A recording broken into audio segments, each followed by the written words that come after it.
I am Hayden Panettiere, and we are here at the studio recording Until Dawn. My name is Rami Malik, and I play Josh. My name is Megan Martin. My name is Brett Dalton. My name is Antonella Lentini, and I played Hannah and Beth. My name is Jordan Fisher, and I play the character Matthew, Matt for short. I'm Nicole Bloom, and I play Emily in the game. My name is Noah Fleiss. I am Galadriel Steinman, and I play Ashley. So Until Dawn is the story of 8 teenagers who revisit this cabin in the woods about a year later after a really traumatic experience where I've lost 2 of my sisters, so coming to kind of get some closure in that respect.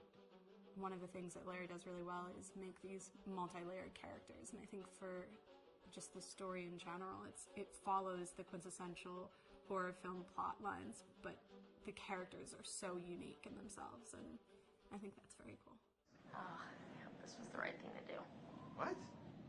You know, getting everyone together on the anniversary. I mean, Josh seemed really pumped about us all doing something, didn't he? Yeah, no, he definitely did. I haven't seen him so excited about something in forever. Good, good.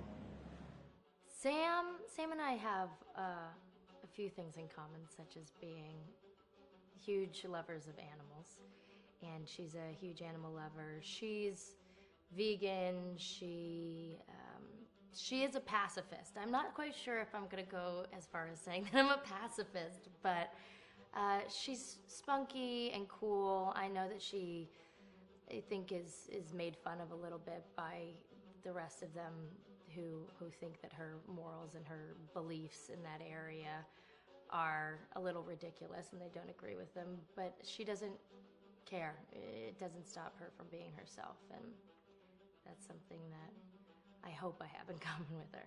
You know, he definitely can be depressed at some times and a bit of a loner, but he takes some solace in one of his sister's friends, Sam, played by Hayden Panettiere, and invites everybody back to the same house the next year to kind of find some closure.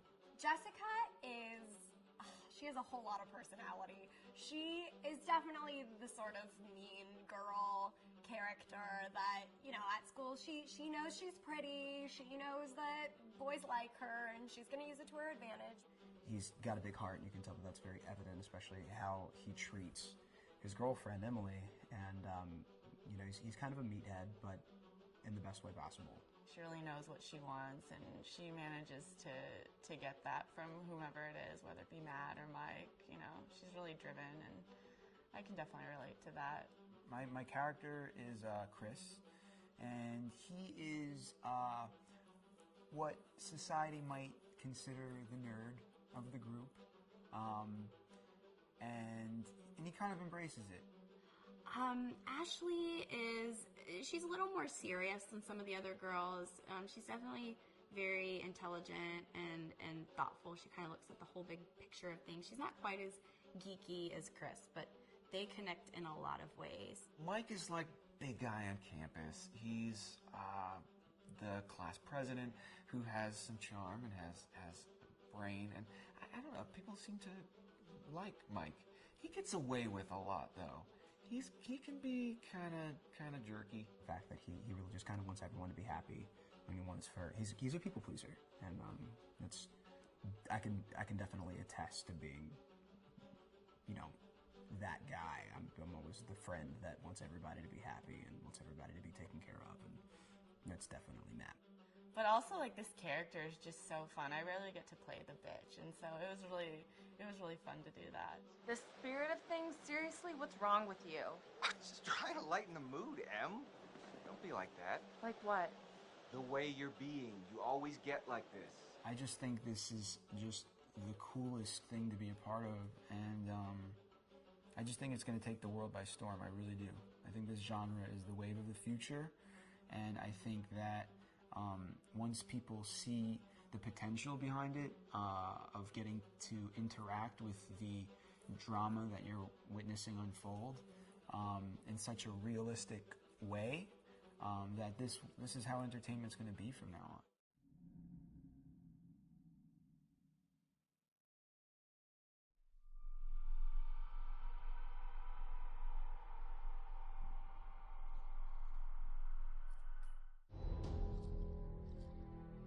Hi, this is Lee Robinson, production designer on Until Dawn.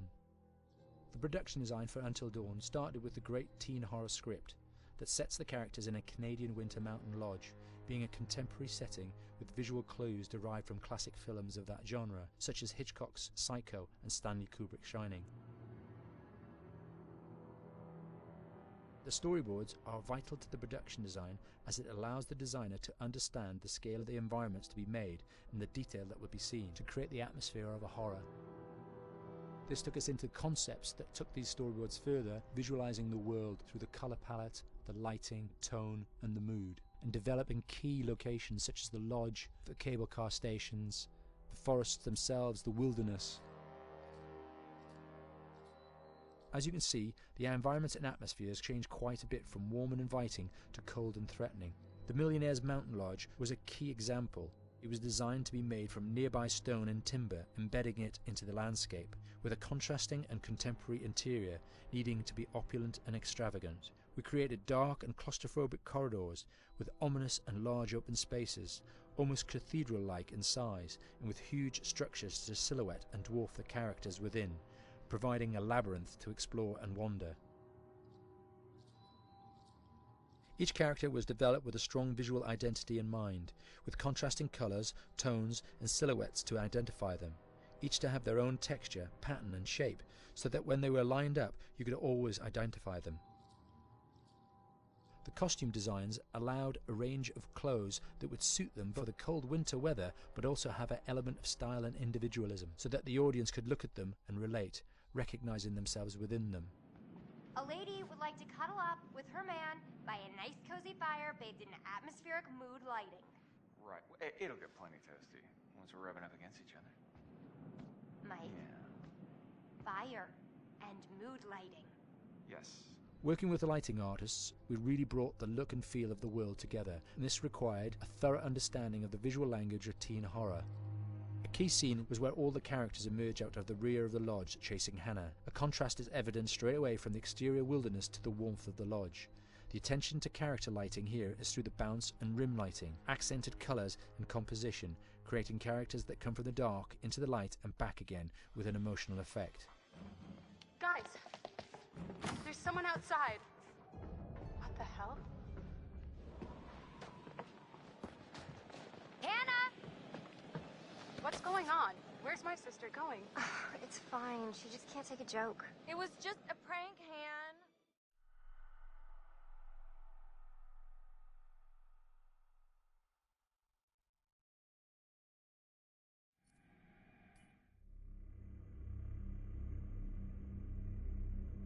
Until Dawn.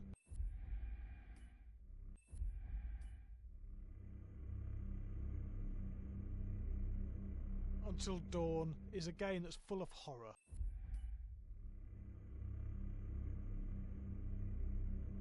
Until Dawn is a game that's full of horror, and one of the things we decided to do early on was to take a scientific approach to how scary it was. So we did experiments on people and we measured their responses to the game. We've created a test area. It's as close to a home setup as we can get it. We've recruited ordinary people to play the game and we've left them to play it on their own. You're turning the light off.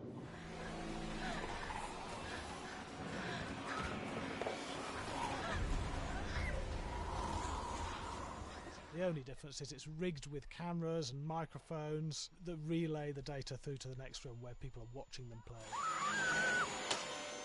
Bracelet here we use for biometric testing. It measures the player's emotional response. It's called a galvanic response sensor. It makes contact with the user's skin and it measures the electrical conductivity across their skin. It's the same principle as an old-fashioned lie detector. When you're stressed, you sweat a little, very sensitive, and picks up tiny changes if the player is feeling anxious or scared. That data's fed back to a testing team, it comes through as a graph. I'm so sorry.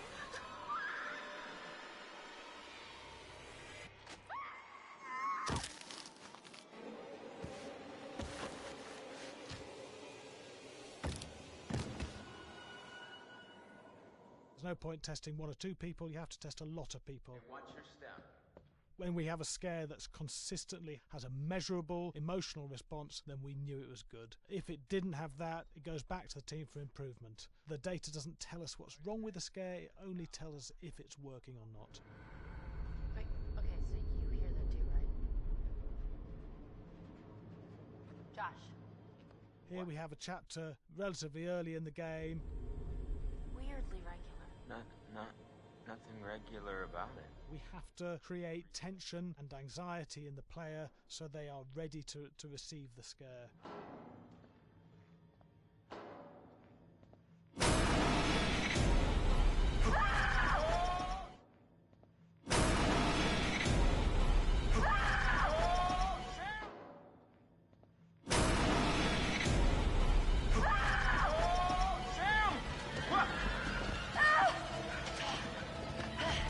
Give the player time to recover, to cool down, to calm down, and then start building the tension again before we do the next scare.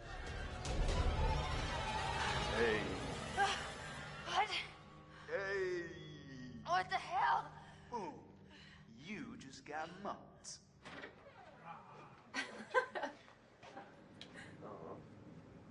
Yeah, I have such an adrenaline high from that game. There's two things we found. One is we could look at the scares, analyse if our expected scares were working effectively. Were people shrieking and covering their hands, or were they getting an emotional response from it? And being scientific about it means that we strip out people's opinions about whether things are working or not. We've got data, and we look at the data. If it's working, we're happy with it. Really scary. Bit scared and wanting to get away. I actually be maybe a bit scared to play it on my own, but in a room with the lights on, yeah, with some other people as well, yeah, maybe. But because I'm a scaredy cat, I would play with someone in the room. And the lights on. It was one of the scariest games I've played in a long while.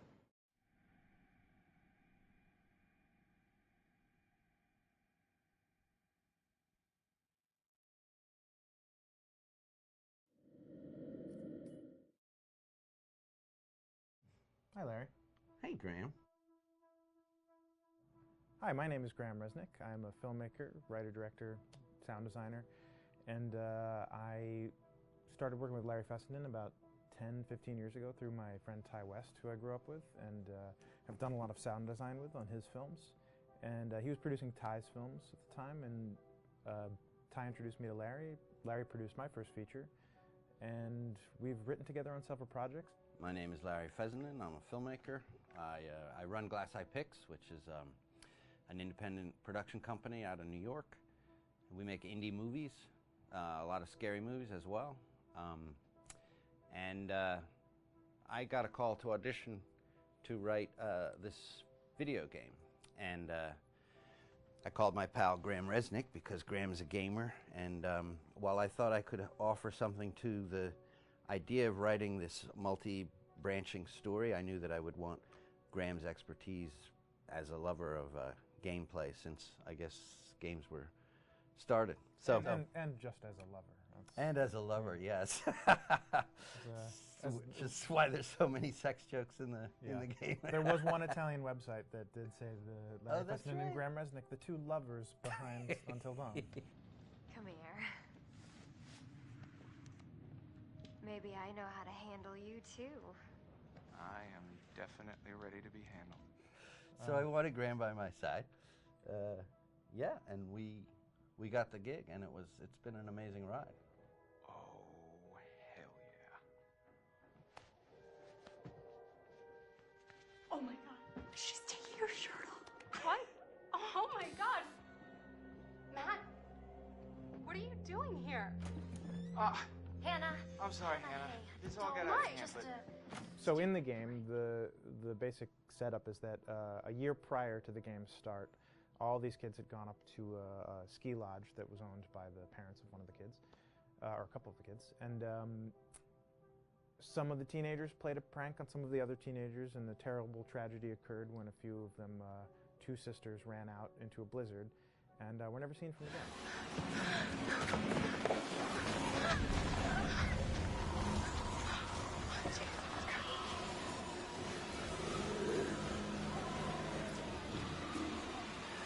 So now, a year later, this is kind of torn apart, this group of friends. They've gone through some trials and tribulations in the past year. The brother of the two girls has had a lot of psychological issues, and to kind of help him cope and help them all get over it, they all returned to the lodge a year later, back up on the mountain.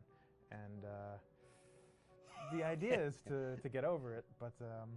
the healing does not begin. Yeah, and these kids are all trying to find themselves. They've been through a trauma, but in general, they're just teenagers trying to figure out who they are. So they're all kind of falling into the patterns, the stereotypes, the characters they see on TV and in the movies. I think we were very interested in taking genre tropes and kind of making them sort of refresh them.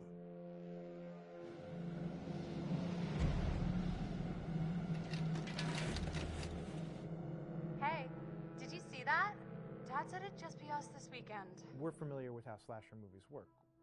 Most people have seen some horror movies, and we have established notions and preconceptions about the roles of the players in horror movies and how they talk and how they get killed and how they have sex. And to bring you into the game that way and then subvert a lot of those expectations was kind of our goal. They're haunted by some incident that happened in their past, which I think you pretty much figure out that that's going to have a role in their interaction. Yeah, so I think what was fun was we take some sort of stock characters and we try to give them some shape, but at least at the beginning they're recognizable in the way of groups of friends. There's the jock and the bitchy girl and the rivalries between everyone. And oh my gosh, and really fun characters too. We just had so much fun living in the minds of these characters through writing the script. What do you think? Jesus! It was fun. I think we were looking to get that kind of banter that you see both in movies, but also that you absolutely have with friends, and sort of those inside jokes. And of course, as writers and as friends ourselves, we sort of developed little tracks, and we try to give the characters that kind of vibe.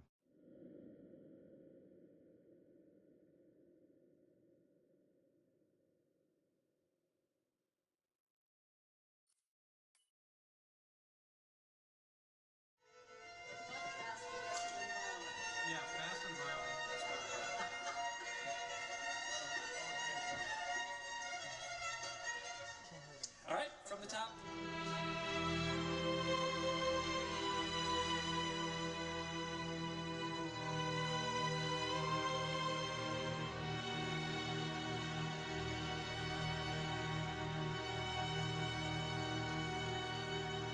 My name is Jason Graves, and I'm the composer for Until Dawn.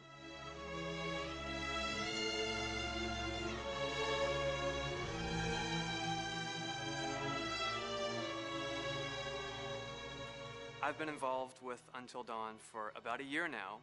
Originally, I was contacted by Barney Pratt, the audio director. I think that had something to do with my lineage of horror games, and hopefully not the fact that my last name is Graves, although a lot of people seem to associate my name with scary music.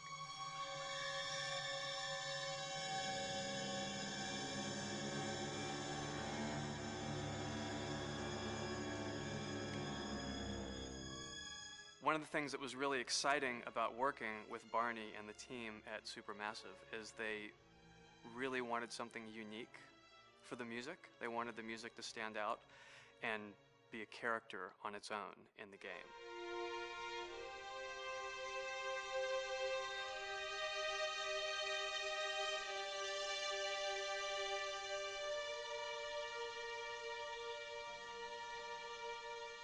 When I'm first starting on a new score, and it doesn't matter if it's film, television, or games, I always end up going to the main theme. Sometimes the developer or producer isn't even necessarily interested in the main theme at the beginning. I just want to do it for myself, because for me the main theme is the identity of the game. It establishes the mood, the atmosphere, and the character of the music and how it's going to be playing in the background. And that's what we did with Until Dawn. That was actually my demo pitch to Supermassive Games. I put a main theme together, recorded all the instruments at my studio, and sent it to them. And they liked it. We actually ended up recording that exact theme, all the instruments and everything, live here at Ocean Way, probably 9 months ago. And that's what we've been using in all the demos for the game, and that's the final version of the theme that is the main theme that you'll hear on the menus and in some key pieces of gameplay.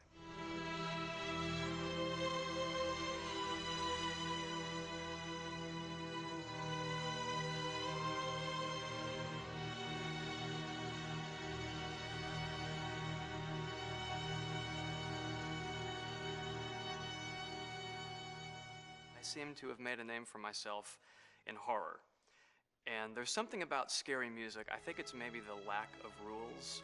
The biggest rule in scary music is there are no rules, so you can do anything you want, and actually, if you end up doing things that don't feel like they would work out together, they kind of clash, and it ends up being even more effective for scary music. So that's what really drew me to Until Dawn, was the textures, plus writing thematic material that is interwoven with the scary textures. I haven't really done anything like that before. Usually it was just all tension all the time, and that's fun and it's great. But I'm actually at heart a very melodic composer. That's the kind of music I love listening to, and that's the kind of music I love writing. That's the kind of music I got to work on in Until Dawn. Very nice. Same thing.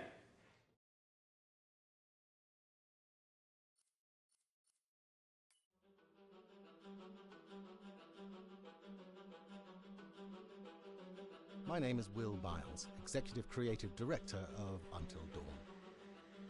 The first part of getting a believable facial performance in-game is to capture, topographically, the actor's range of emotional expressions as separate versions of the same head. Every tiny nuance gets digitized and merged, effectively creating a model that can recreate every facial movement that the actor makes. Once the topography has been recorded, the actor's performance itself can be captured by using a predetermined set of marker points drawn precisely on the face and a high-def helmet cam, wirelessly linked to capture devices.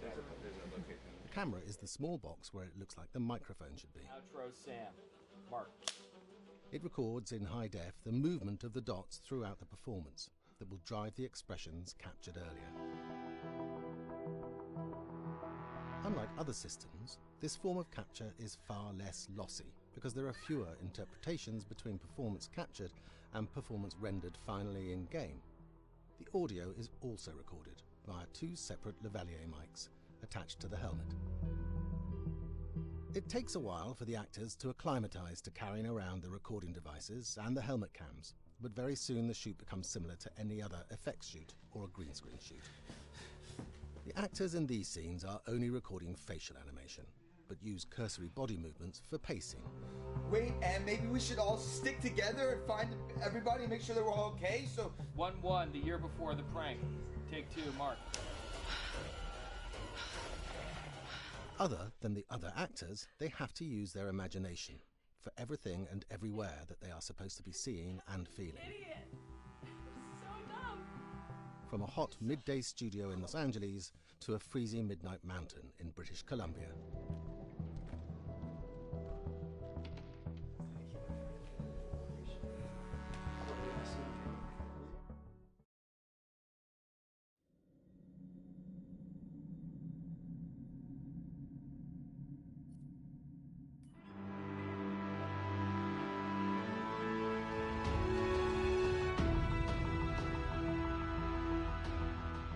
Until Dawn has a dynamic, ever-changing story, the facial performances and the body performances are recorded separately, with different systems.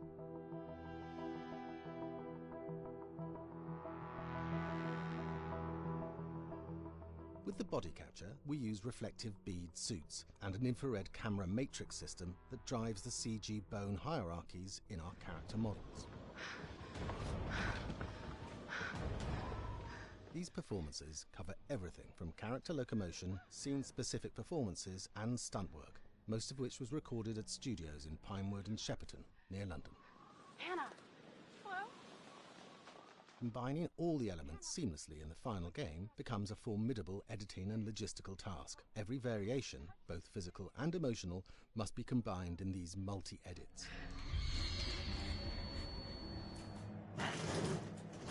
Scaffolding props have to stand in for the sets, because the hundreds of infrared cameras have to be able to see all of the reflected beads on the actor.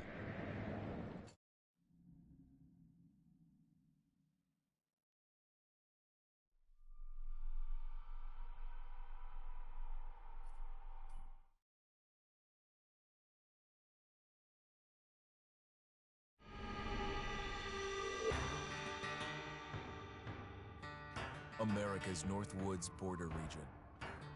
Within this land of 10,000 lakes and miles of dense timber, a hideous creature is believed to lurk.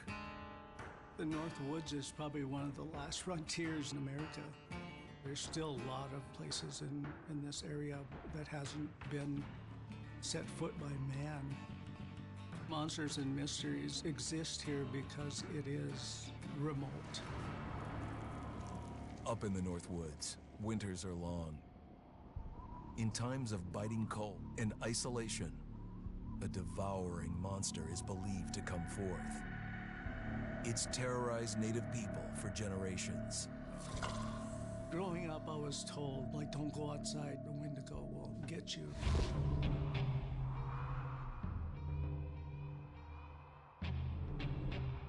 Among the traditions of the northern Algonquin tribes is the Wendigo, a monster that can seize hold of a person to carry out its hunger for human flesh. Many Native Americans fear even talking about this Wendigo, and even the mention of the name will let the Wendigo find out where you are, and it will open you up to be possessed by this Wendigo. The most famous case of a Wendigo possession took place in 1879. In the deep woods outside of Edmonton, Alberta. Swift Runner, a Cree Indian, was a trapper and a guide.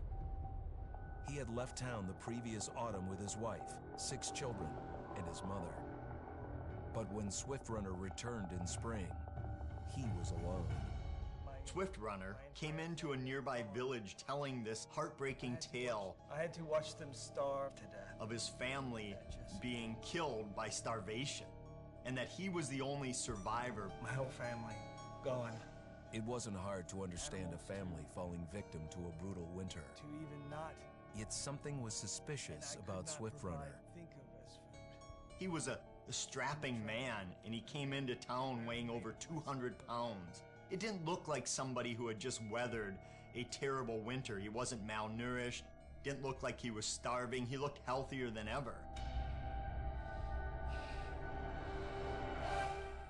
After a few nights, it became clear that something was wrong. He started having night terrors, screaming in his sleep. I am the Wendigo! Villagers alerted the police. Swift Runner actually guided them back to his winter cabin. When they got there, that's when they saw the true horror.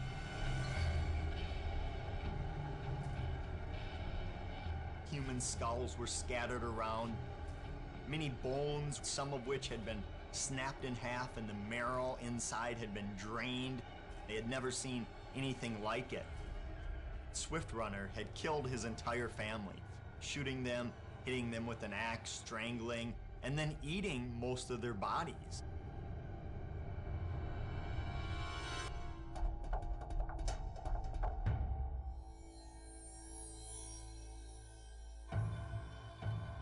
Right up until the moment the noose was on his neck, Swift Runner swore the evil spirit of the Wendigo had possessed him and twisted him into a cannibal killer. When he was on the gallows, Swift Runner himself said, "I am no longer a man."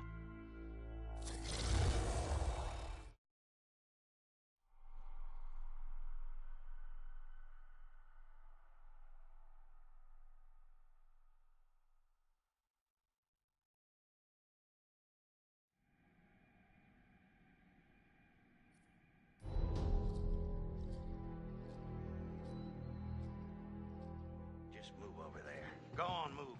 Let me say what I came to say. I'm here to tell you what you're up against being back on this mountain. You should never have returned. I don't know why you did after what happened last year. You mean with Hannah and Beth? Yeah, how could you know without being involved? I don't take kindly to you kids coming up here to my mountain. Your mountain. The mountain don't belong to me, it's true. But it don't belong to the Washingtons. This mountain belongs to the Wendigo. Hi, this is Lee Robinson, production designer at Supermassive Games. Understanding the ancient myths of the Wendigo was key for their development that helped the visual look. Through sketches and concepts, these elements were visualized, such as eyes being milky, almost dead, with loss of lips and eyelids due to frostbite, fangs growing and arms and legs getting longer, with skin hardening and thickening to look snarling and menacing, yet withered and lean. What the hell was that? Another fucking piece of... Fingers and toenails extending like claws, allowing them to climb effortlessly. We made them look gaunt and weathered, and having ragged remains of clothes they wore. Blood-stained and rotten, with patches of hair still remaining, they retained strong skeletal limbs, which enable them to be agile and quick through the environment. Where are you? My name is Jamie Gallipo, animation director at Supermassive.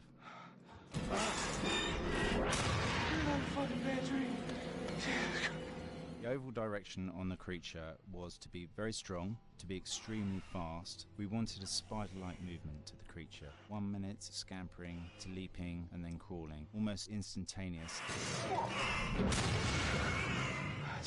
And finally, we wanted the creature to have this real, uncontrollable thirst for flesh.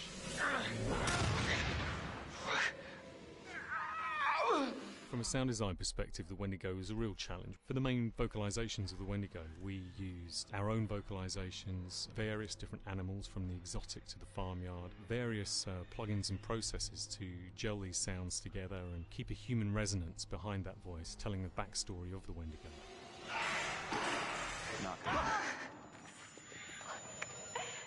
During the chase sequences, the anger of the Wendigo is felt by encircling breaths, screams and screeches that essentially chase you as you're being chased by the Wendigo.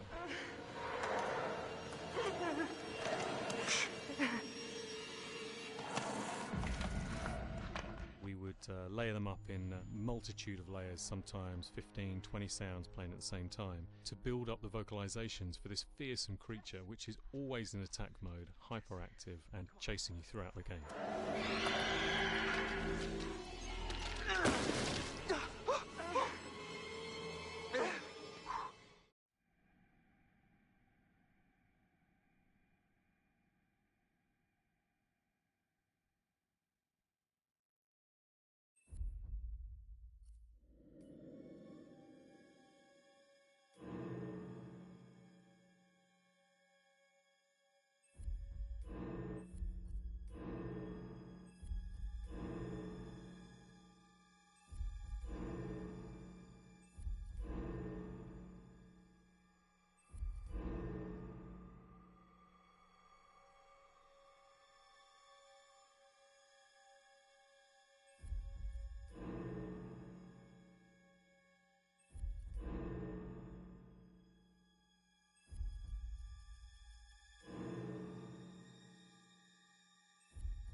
Many years ago, my grandfather hunted those possessed by the curse. But there was one that eluded him.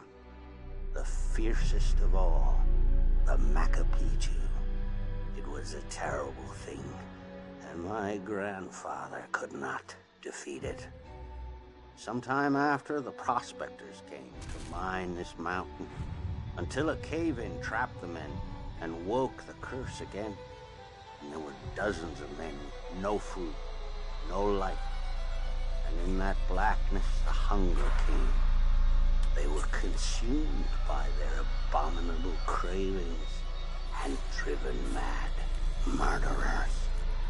Cannibals. Eating human flesh. And if you kill this monstrous thing, the spirit is released and swirls the mountain like an evil wind waiting to possess again. You best not kill them, I have tried. You can only trap them, taunt them with fire. And after all these years, after many moons and many hunts, the Macapichu still roamed free, out of my grasp, beyond my reach. Until one night, a year ago, I was finally able to get him in my sights. But we were not alone in the woods that night.